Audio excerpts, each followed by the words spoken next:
Hello students, welcome back to our English online classes for class 8th.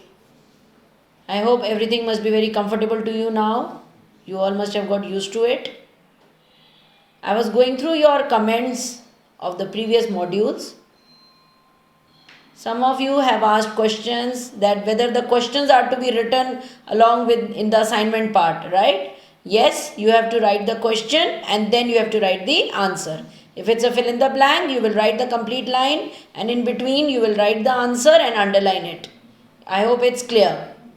Somebody also asked that the difference between present continuous and present perfect continuous was not a little clear, right?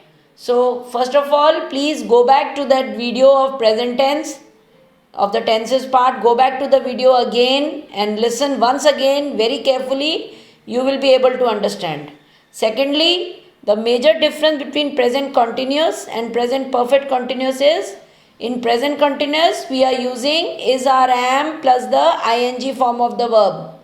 In present perfect continuous we are using have plus the ing form of the verb. He has been doing and we have to use been in the middle, right? I have been playing since morning. So have or has plus BEEN been plus ing form of the verb. This is the major difference. Secondly, present continuous is which you are doing right now and you are continuing it. That becomes present continuous. Present perfect continuous means you have been doing it for the past some time or for a period of time. Suppose I say just now I am listening to the English video. Right? This is present continuous. If you have to write in present perfect, you will mention the time also. I have been listening to the English video for the past 15 minutes. Right? So this becomes the difference of present continuous and present perfect continuous. I hope things must be clear. Now today we will start our next writing session, writing section here.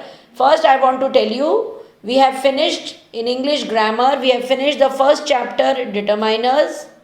Second, we have started the verbs, that is tenses. We have finished present tense. We have finished past tense and we have finished future tense. Correct? Also, before we started our tenses, we have also done one listening exercise. So we have also finished the listening comprehensions, which is one of your chapters in your grammar book. Right? Now today we are taking the writing section of our grammar. First is writing letters and emails.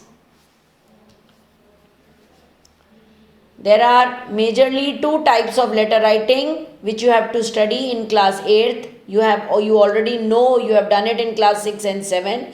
Just a review once again. Formal and informal letters. Formal letters are letters written officially or business letters. Letters maybe for you in class 8th, it is like letter to an editor, newspaper editor, or letter to any head of an institution or organization. You are writing a letter to your principal or headmaster, they come in formal letter. It can also be called as applications. If somebody says application, then also it is considered as formal letter. Next is informal letter. Informal letter you are writing to your friends, relatives, any acquaintances, means any known people, anyone. Those are known as informal letters. Now let's come to the formal letter. Formal letter, the important features of formal letter. Please, as you all must have already taken out your copies, please note down all the features, right? After that, we'll be writing format, note it down and also note down the example. Features, first you have to write the sender's address, which is compulsory, 100% to be written on top. Do not write very lengthy ones, in short it can be written. Next is date. Date, the format of the date is given to you on the screen. The date, month or the year. Or in another way you can write month, date, comma and the year. Please write the complete thing. No abbreviations are allowed. Suppose it is September, you cannot write SEPT. You have to write the whole name, September. Correct? Now, after that, we have to write the receiver's address. That means the address of any institution or organization, or the address of the editor's address. Right? Principal, Chinnar Public School, Alwar. Correct? Like this, you will be writing the address. After that, you write the subject, which is optional. You may write or you may not write. It is good you write it, but be careful. The subject should be written in short.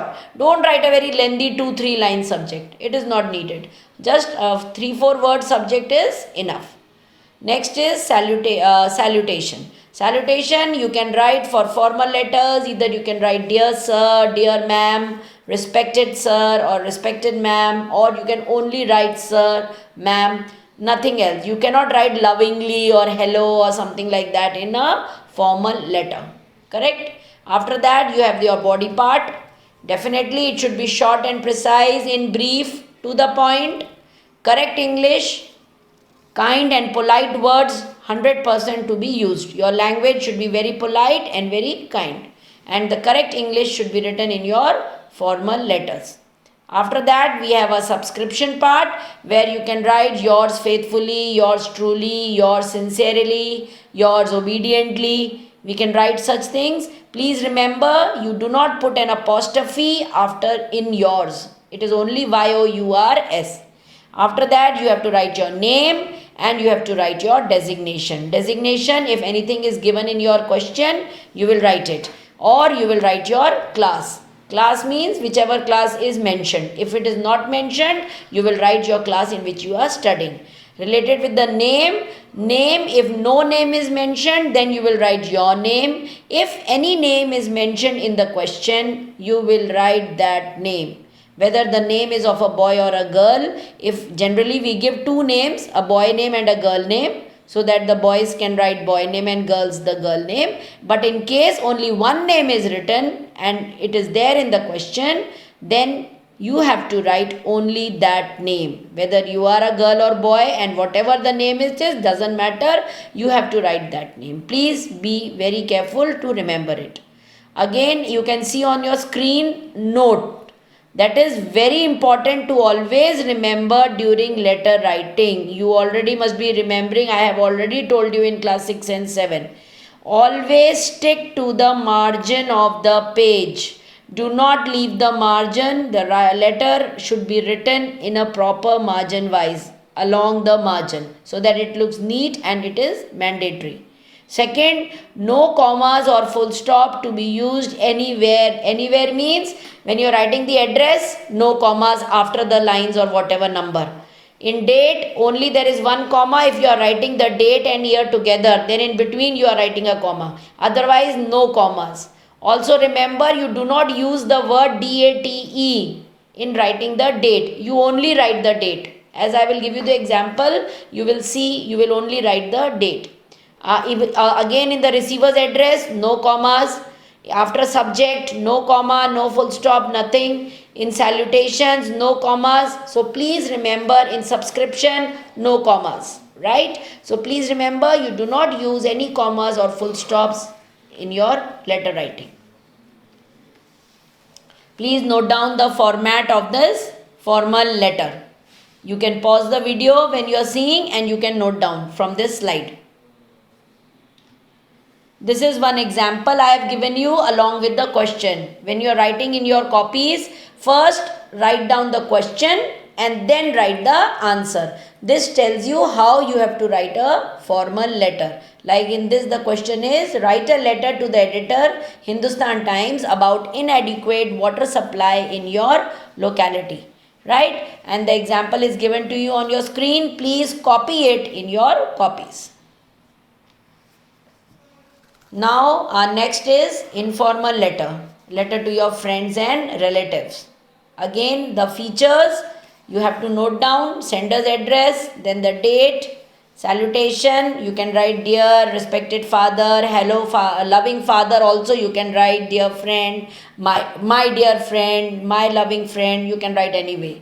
Body part: Correct English, kind and polite language, since you are writing as your syllabus part. So definitely kind and polite language, loving language, very homely words.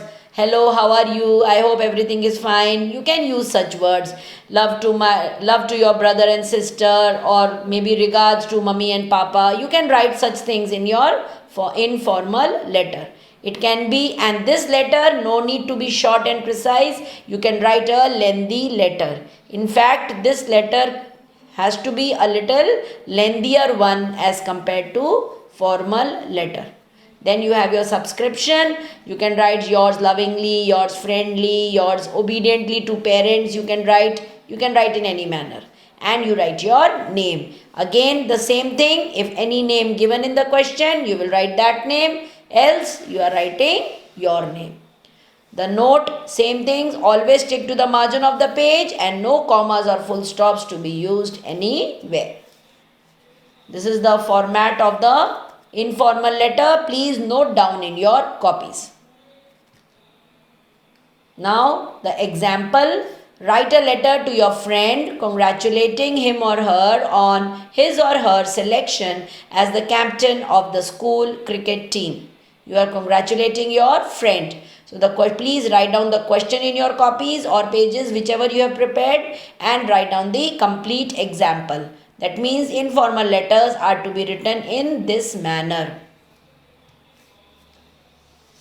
Now we have our email writing. I hope you already know all these things. You are doing it, I think, maybe every day, writing emails. It is definitely faster than letter writing. This you all know. In email writing, we have to write the sender's email address first. Then we write our receiver's email address.